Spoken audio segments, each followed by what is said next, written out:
What is going on, you guys? It's Nacho with a brand new video, and in today's video we're going to continue the series of modding the Yamaha R9. And if you can't tell from the title of the video, we're going to be installing a brand new exhaust system as well as a brand new performance mod onto this bike today. If you guys haven't already seen the previous video that I posted on my channel, I went ahead and sent out my ECU to Toolwood Dynaworks so that they can properly tune it and pair it with the SC Project CRT full system exhaust, as well as a brand new stage 2 air filter from DNA. So all these modifications and reviews are going to be in today's video, but for me this is going to be within a span of 1 to 2 weeks. In my possession, I already have the air filter, which I'm going to be installing today, as well as getting rid of the current exhaust system on the bike, which is the Dominator GP3. This exhaust system has been holding up very well for the past couple months, but it is time to finally try something new. I already went ahead and got rid of all the fairings, which are on that table over there, as well as the gas tank. So right now I'm gonna go ahead and take out the OEM air filter and replace it with the DNA one. Sadly, the SC Project won't actually officially come in until tomorrow, which you guys don't have to worry because you're gonna get all that in today's video. But for me, I sadly have to wait a full 24 hours until I get my hands on that exhaust, which sucks, but it is what it is. So let's go ahead and get the package for the DNA filter. I have it stored away under my bed, so let me go ahead and grab it. Oh shit, and here it is. I've actually had this package for a little over a month now, and all I've been waiting on was that SC Project, and it's finally coming in tomorrow. So it's about time to finally install this thing, which I am super stoked for. All right, y'all, so I'm probably gonna sip up on some caffeine and listen to music as I install this air filter. If you guys are interested in seeing the install process, I'd recommend you go check out my Instagram. I post a lot of the behind the scenes content on there, and by the time you guys are seeing this video, that video is most likely already up. This right here is gonna be my caffeine source for the day. Make sure you guys drink a lot of water so you don't crash. Ghost,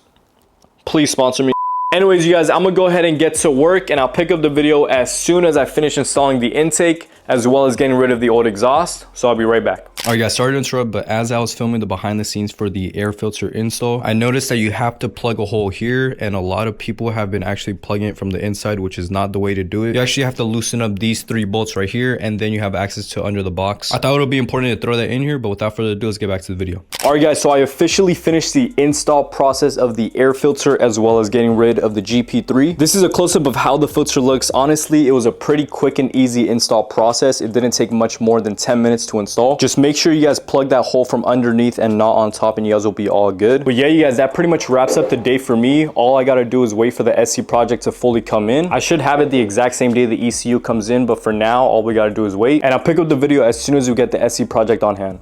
I'll be right back. And we are back with the SC Project on hand. If you guys are wondering why there's 2 systems, one of them are actually for my boy that also has an R9, which has already been installed yesterday. He paid for overnight shipping so that he could get it a little bit earlier, and mine came in shortly after, so now we are ready for the install. And that wasn't the only thing to come in. As you guys can see right on top, we got the ECU, so we are pretty much gonna be able to ride all day today. I'm gonna go ahead and open up the box and lay the exhaust system right next to the 3 that we have here. We have the stock exhaust, which obviously comes OEM on the bike. The next exhaust system I ran on the bike was the Yoshimura, and the last one, which was the most recent, was the Dominator GP3. Right after that, I'm pretty much just gonna go straight to the install and plugging this ECU back into the bike. As far as the DNA stage 2, it's pretty much all ready to go. I already got the ECU programmed to run with the stage 2 along with the SC Project. So as soon as we plug everything in, put in all the fairings, we're pretty much ready for a cold start. This is my caffeine source for the day because I got a little bit of work ahead of me. And once again, if you guys wanted to see the install for the DNA, make sure you guys head over to my Instagram because I posted the behind the scenes on there. But without further ado, I'll catch you guys in a bit. All right, y'all, so we officially set up the SC Project. As you guys can see, it looks absolutely insane. Full titanium. The black on black looks absolutely crazy. We got the carbon accents as well as the burnt tip, and right now it looks completely naked. There is no blue coloring anywhere on this exhaust, but I promise you, after a couple rides, it is gonna look insane, especially in that mid-pipe section and up top in the headers. I don't think I spoke too much on the benefits of having the DNA Stage 2 air filter, but essentially all that does is allow more airflow. I believe Toolwood Dynaworks did a testing on it in comparison to a stock air filter. What he found was a 4 horsepower difference in that 6,200 RPM mark. I believe it was in 2nd or 3rd gear, somewhere around there, but nonetheless, it's still really good for that mid-range. As I talked about earlier in the video, I have another friend that has an SC Project, and he has a stock air filter. So what we're gonna do later tonight is line the 2 bikes up and probably run it in 2nd gear to see the real comparison between the stock one and DNA one. But without further ado, let's go ahead and give this a quick cold start. It hasn't been started up in a little over 2 weeks, so I'm super excited to hear how this growls. I'm not getting pulled over or anything. This is we got a supporter. Well, what's your at, bro? Not LZ9. Not LZ9. Yeah. He's gonna get ready to hear the cold start. It's kind of crazy. He has the exact same setup that I'm running, SC Project with the DNA. I'm gonna give you the honors. You started up for the first time. Oh shit, bro. Let's hear it. It's gonna be hella embarrassing if there's not something plugged in. Let's hear it, bro. God damn. I was scared for a second. I thought it wasn't gonna start. This shit is fucking loud. Yeah, I'm gonna have a check engine for like 30 minutes. Yeah. I'm gonna have to ride around a little bit, but alright, bro, I'm gonna hit the road. There's nothing near you, brother. What are the odds a cop was the first person to cold start the bike? I think we're ready for a ride. Just keep in mind, I have a check engine. After you flash your bike, this typically stays on for maybe about 20-30 minutes. I think it's 1 to 2 riding cycles. After that, it pretty much just goes away like nothing ever happened. One thing that sucks when you have the check engine, you can't even change mode, so that's why I kept it in sport mode. Keep that into consideration. If you're stuck in raid mode and you have a check engine, you ain't going nowhere, my boy. All right, so we're in sport. Let's hit the road, bro.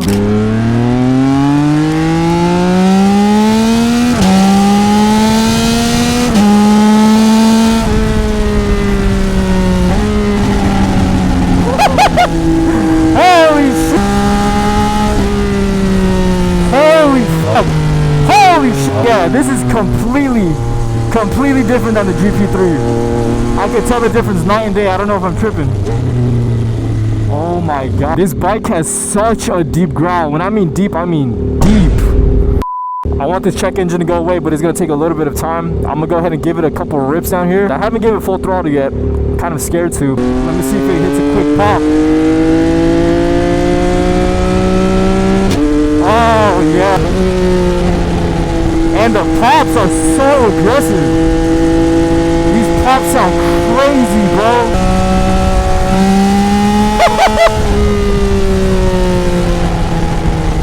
Yo, so I don't know if it's placebo, but I definitely feel a difference in that mid-range section.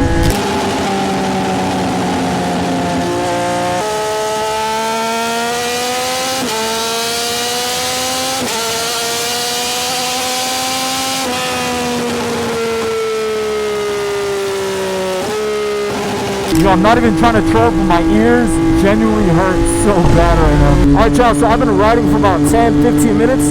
I'm gonna go ahead and pull over real quick to inspect the exhaust and make sure that there's no leaks. I'm gonna make sure everything looks good, and I'm gonna turn the bike off and on to see if that check engine is finally gone. First impressions, holy shit. I could definitely see why it's advertised as race use only.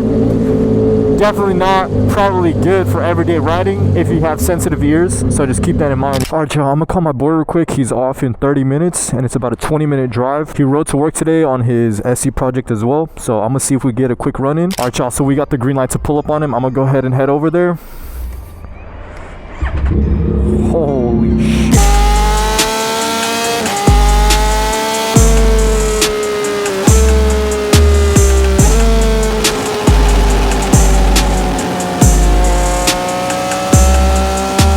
Alright, y'all, so I picked up my sweet cheeks from work. He has the blue R9 with the SU Project CRT. As you guys can see, he got a different model. He got the pure titanium one. I got the one with the carbon fiber accent, so we're about to run it and see the difference between a stock air filter and the DNA.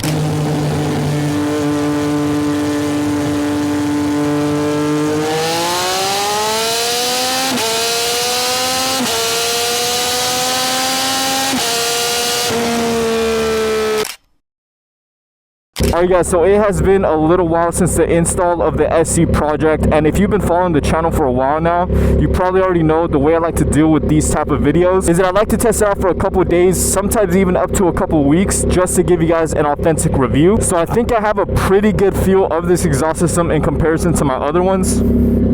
This has by far definitely been the loudest exhaust system that I ran on the bike. So this exhaust system is louder when it comes to pops, pulls, revs, you pretty much name it, but it does come at a heftier price point. My bike has a full system SE Project, DNA Stage 2, as well as a flashed ECU, and I ran it against my boys R9, which is completely bone stock. And the results honestly really shocked me, so I'll go ahead and play that video on the screen.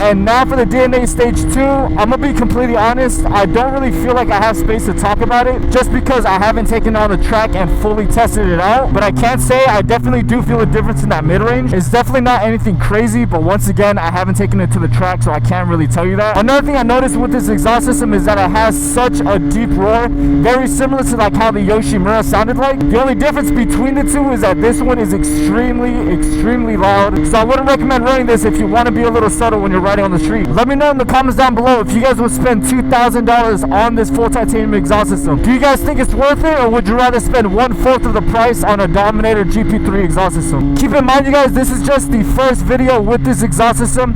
I want to put this out for you guys to see my initial reaction and review, so stay tuned. I'm gonna have a lot more videos coming out very soon, and some of you guys recommended doing strictly exhaust noise only. I did a similar video on the Yoshimura and a lot of you guys really enjoyed it, so I'm gonna go ahead and do that again with this exhaust system. It actually might be the next video that I post. It's gonna be a solo late night ride with the SE project. But that is pretty much it for today's video. I hope you guys enjoyed watching. Make sure you guys like, subscribe, comment down below, follow on my socials if you haven't already, and I'll catch you guys on the next one. Peace.